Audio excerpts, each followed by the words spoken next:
Now, the reason why community engagement isn't higher in most communities is because of two reasons. Firstly, most community members don't intuitively know when to kick off a discussion.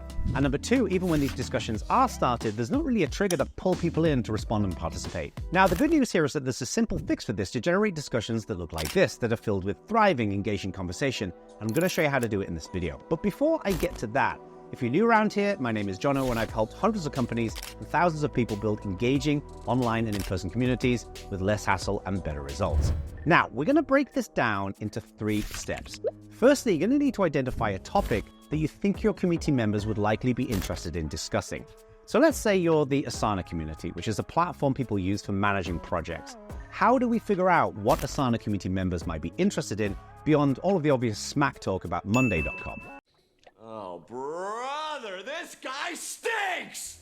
Well, this is where ChatGPT is super helpful. Just ask it for some suggestions of what your community members might be interested in, and you're going to get a wealth of recommendations. Now, review these suggestions, pick one of them, and move on to step 2, which is where we're going to identify other community members who might be interested in that particular topic.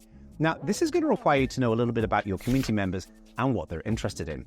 Take, for example, this discussion that Mindy kicked off in our community leadership course Slack. We got together for one of our deep dives, which is where we workshop a topic as a group live on Zoom. And in this case, the topic was social media.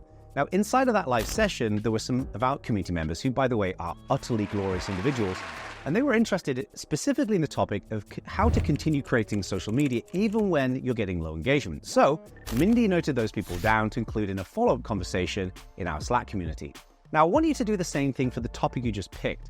Go and see if you can find community members in your community platform who might also be interested in that particular topic. Now, for some topics, you'll be able to come up with a list of people off the top of your head. But if you can't think of anyone, go and take a look at previous related discussions. Look at attendees of your events on that particular topic. Look at comments on blog posts and videos and other areas.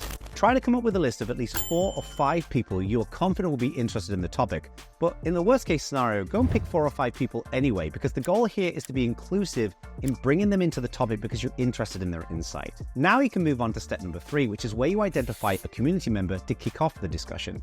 Now, come here, I want to tell you a little secret. If you like this video, 1,000 rescue puppies are going to get loving homes.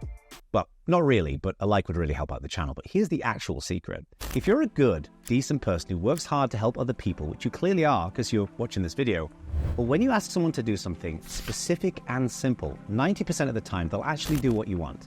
So here's what I want you to do. Pick a community member, ideally someone you know or someone who's reasonably active in your community, and simply ask them if they'd be open to kicking off a discussion about the topic you chose previously. And importantly, to tag the community members you identified earlier because you also think they might be interested. Now, remember when I said this earlier on in the video. Now, the reason why community engagement isn't higher in most communities is because of 2 reasons. Firstly, most community members don't intuitively know when to kick off a discussion. And number 2, even when these discussions are started, there's not really a trigger to pull people in to respond and participate. Well, by asking the community member to kick off the discussion, you're solving number 1. And super importantly, by tagging other community members, you're also solving number 2 as well. Now, this is one of many techniques that you should use to build consistent community engagement and growth. But if you want to speed up getting solid practical results, you should absolutely check out our community leadership core. We provide one-on-one coaching and accountability. It's all tailored directly to you and your company, and it helps you to work faster and smarter and generate measurable community engagement and growth every single month. Check out the link down there where you can find out more. But never mind any of that stuff, let's take a look at all of this smack talk going on in the Asana.